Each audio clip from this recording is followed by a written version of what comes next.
What if you want to go RB in 2024? Or what if you want to go RB Brock Bowers or RB Trey McBride? Or maybe you go early quarterback in round 2 because your league's crazy and awards 75,000 points for quarterback scoring. Whatever the case may be, I'm here to help you find the deepest wide receiver 1 that's lingering in round 3. Wide receiver 1's round 3, do it live. Rasheed Rice is probably the most unlikely to fall to round number 3 in fantasy football drafts because his ADP is climbing into round number 2, at least in best ball. So you're getting this guy in the 22, 23, 24 overall range in best ball drafts. So you might be like, how the hell is that happening, Smitty? I'm not seeing that in my grandma league. I'm not seeing that on ESPN mock draft data. Well, that's your mock draft. And best ball is a little different because it's very wide receiver hungry in best ball tournaments. So you'll probably in your home league, your work league, your grandma's league, your Aunt Edna's league, you're probably going to find Rasheed Rice in the same round as all of these gentlemen right here in round number 3. So understand that it's a little different in best ball with Rasheed Rice, but this is a wide receiver 1 capable player. This is a player that could easily get you 1,300 yards, maybe 100 receptions, maybe 90 to 100, and then something along the lines of 11 to 13 TDs. This is a wide receiver 1 trapped inside round 3. Mahomes loves him. He's an absolute monster. He got injured last year, on his way to being a top 5 wide receiver. Like we predicted, we told you, we said he was coming for everybody. Let's go, mashed potatoes! Rinse and repeat on what happened last year. I'm here for it. You're here for it. Run it back. Rasheed Rice, wide receiver 1 numbers from round 3. Cuff him to Mahomes. I don't love cuffing in non-best ball. I don't mind cuffing quarterback and wide receiver, especially in potent offenses where somebody can be extremely consistent, or both quarterback and wide receiver can be extremely consistent. I think Rasheed Rice is going to ball out this year. He's one of my favorite wide receiver 1s from round 3. In a robust RB wide receiver round 3 setting, do it live.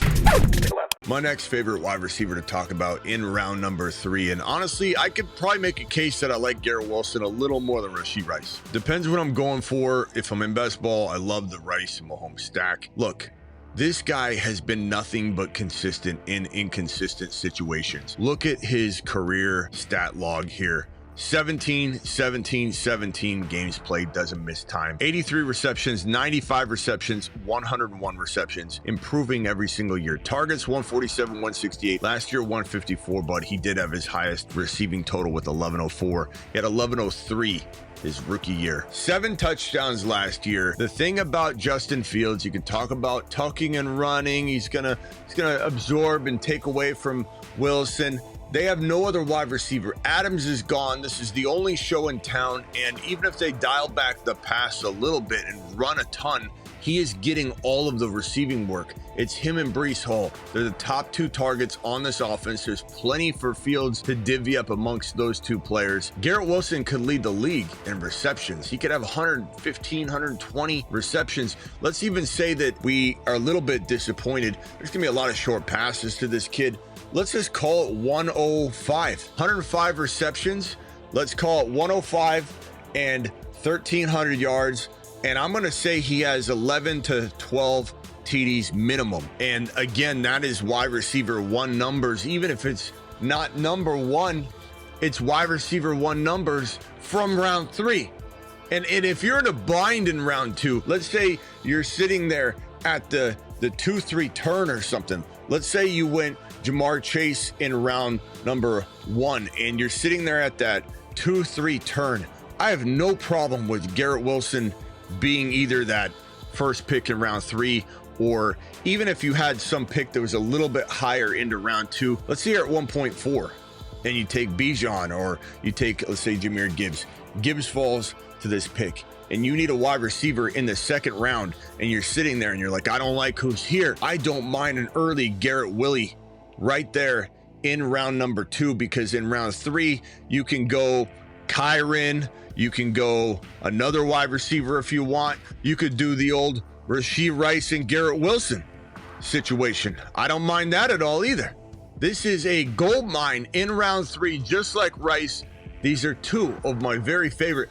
And I'm going to say it right now. I like them a lot more than I love JSN and MHJ right now from round 3. Why? I think the volume is there for both of them, guaranteed. I believe these two, and I'll talk about it in a minute, will have the volume, but these are just a little bit safer. They feel like second round players. These guys are amazing third round players, but they do feel like third round players. So I'm going to go ahead and say Smitty approved, second round, late second round value, which is why they rank ahead, but get him in round 3 and you're crushing it. Jackson Smith-Njigba. Just because I like these two better does not mean that these two monsters can't thrive. JSN is going to be moved all over the field. JSN with DK gone is going to absorb all the targets. So similar to one's argument of, oh, the New York Jets are just going to run the ball more, Fields is going to take a lot. He's now the only show in town. Yeah, Cup's there. I know they got Horton as well, the exciting rookie wide receiver, and that's fine. He's going to progress slowly. And I know people are going to say, what about Darnold? If Darnold doesn't know how to throw the ball down the field, and this offense will try and throw downfield, make no mistake about it. This isn't going to be only run heavy. It'll be balanced. They're going to try and get the run to support the pass, and the pass to support the run, but they will be targeting JSN downfield consistently. This is not going to be an only run heavy system. That's not what this system is. But if Darnold doesn't deliver, mark my words, the fan base is going to call for Jalen Milroe to get into the lineup, and Jalen Milroe is better than Sam Darnold. Jalen Milroe is one of the sneakiest midseason monster plays that this channel has. We love Jalen Milroe. Look at this entire midseason monster list. It's getting out of control, but they all deserve to be on here. I'm not bumping anybody. They're all monsters. Look at them. Jalen Milroe's a midseason monster. He can gunsling. He is such an athlete, and I believe JSN thrives with Jalen Milroe more than he does Sam Darnold. So I'm welcoming the change at some point, but no matter what, this guy is QB proof. He's a technician of the position, and he finds ways to get open. He finds ways to manipulate defenders. He just knows how to navigate the football field, and he's a remarkable player in round 3. I'd venture to say again, I'd rather start my team with the running back Garrett Wilson, or running back Rice, than a running back JSN or MHJ, but these are still great options if these guys are off the board.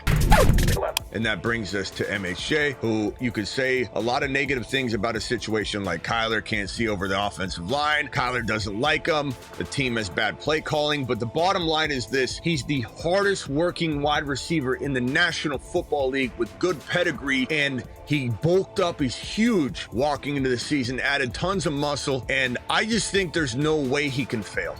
There's no way that this guy, who works harder than everybody, has the pedigree like no other, and is just a remarkable player, coming out as one of the best wide receiver prospects we've ever seen. I'm not giving up on a guy that had nearly 900 yards and 8 touchdowns as a rookie in a disappointing season. He led the team in touchdowns. He still had 8 touchdowns.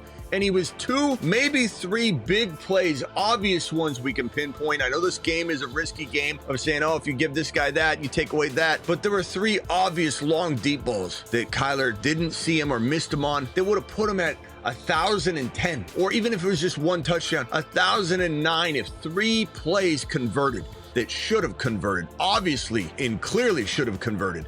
He would be at 1,000 yards and 9 or 1,010, and no one would be saying a word. We're talking about 2 or 3 plays away from him being not somebody anybody's panicking on. He'd be going where Lab McConkey's going on the regular had he converted on 2 or 3 plays that were obviously there for the taking, that were not his fault. This guy is going to be one of those players that doesn't drop footballs. You can count on him. I know everybody says that this team can't support both McBride and MHJ, but he scored 8 touchdowns. This is the touchdown target for Kyler. I'm not saying McBride doesn't uptick the TD column this year. I think he does, but let's not pretend like the Cardinals can't get better. Let's not pretend like the Cardinals won't have more design plays for this guy that was very limited in his route tree last year. That won't be the case this year as he brings in the added weight. I'm all in on MHJ at his newfound value, which is 3rd, late 3rd, sometimes. I don't want to say you're going to ever give him in the 4th round. Maybe in a grandma league you could, but that package is in all the risk. Don't come in here and say you don't trust him as a top 5 wide receiver when you don't have to pay that price tag at all. You're paying 3rd round value. This is an easy call. These are amazing players. At the end of the day, I'd have to rank him Wilson, Rice, tiny tier break in wide receiver 1 value, and then probably JSN for safety, then MHJ. But MHJ does have the upside as does JSN, to be in this group with these two. These are just safer calls. My favorite of them all, Garrett Wilson. In summary, when I'm picking one and I say Garrett Wilson, Fields turned DJ Moore into a top 5 wide receiver the year that Fields finally had an offense unlocked and handed to him. So the other thing people don't even know or remember, I don't know, they don't talk about it, I don't hear it at all. This is Fields' college wide receiver. They played together in college. The rapport's already there.